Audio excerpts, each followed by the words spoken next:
Hello everyone, my name is Jatin Gurjar. आज के इस वीडियो में हम बात करेंगे नॉइस इंड्यूस हियरिंग लॉस के बारे में, जिसको हम NIHL भी बोलते हैं और एकॉस्टिकल ट्रॉमा भी जिसको हम बोलते हैं। ये क्या होता है, जैसे कि उसके नाम में ये नॉइस इंड्यूस मतलब नॉइस की वजह से हियरिंग लॉस का आना, नॉइस इंड्यूस हियरिंग लॉस बोलते हैं हम इसको। इसमें क्या रहता है, पर्सन जो है या पेशेंट जो रहता है, अगर एक्सेसिव या लाउड साउंड के एक्सपोजर में आ रहा है तो उसमें हमको नॉइस इंड्यूस हियरिंग लॉस देखने को मिलेगा। ये जो नॉइस रहता है, नॉइस इंड्यूस में से जो नॉइस रहता है, ये रहता है, ये नॉइस किस प्रकार का होना चाहिए।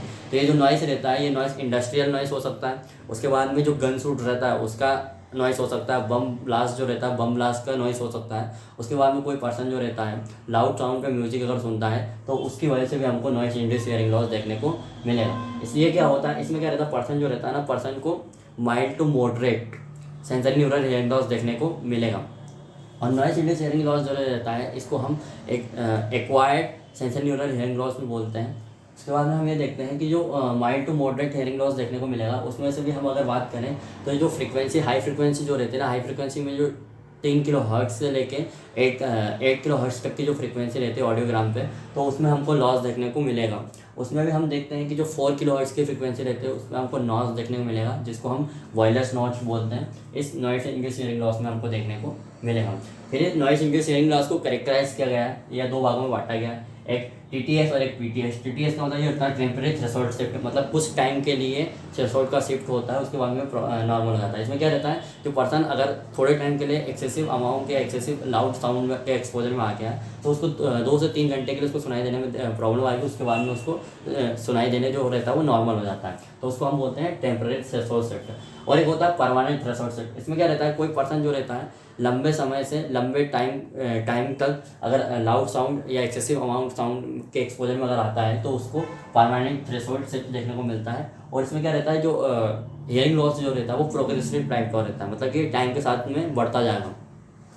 अब हम बात करते हैं नॉइस इंड्यूस हियरिंग लॉस होता क्यों है, मतलब इसमें क्या होता है जिसकी वजह से हमको पर्सन जो रहता है उसमें सुनाई देने में दिक्कत आती है। तो इसमें डैमेज होता है किसका, इनर ईयर जो रहता है ना, उसमें डैमेज होता है। उसमें भी अगर हम बात करें तो जो हेयर सेल्स जो रहते हैं, जिसको मेशोरिया सिलिया भी बोलते हैं, उनका लॉस होता है। उसके बाद में टेक्टोरियल मेम्ब्रेन जो रहती है उसका रप्चर हो जाता है या वो डैमेज होती है। उसके बाद में जो हेयर सेल्स रहते हैं जिनमें मेटाबॉलिक एक्टिविटी चलती रहती है, वो मेटाबॉलिक एक्टिविटी भी डिस्टर्बेंस देखने को मिलेगा। उसके बाद उसकी वजह से हमको हाई फ्रिक्वेंसी का टिनाइटिस भी देखने को मिलेगा पेशेंट में। उसके बाद में रप्चर ऑफ रिजनस मेम्ब्रेन, जो रिजनस मेम्ब्रेन रहती है वो उसका रप्चर देखने को मिलेगा। और outer hair cells of cochlea, मतलब जो आउटर हेयर सेल्स रहते हैं हमारे कोकलिया में, जिनका काम रहता है कोई भी साउंड आया उसका एम्पलीफिकेशन करना, उनका डैमेज भी हो जाएगा, जिसकी वजह से हमको हियरिंग लॉस देखने को मिलता है। उसके बाद में उन्होंने ये बोला कि बोले जो इंडस्ट्रियल एरिया रहता है, हमको क्या पता कितना साउंड होना चाहिए उसका, कि उससे ज़्यादा हुआ तो अगर उनको नॉइस इंड्यूस हियरिंग लॉस देखने को मिलेगा।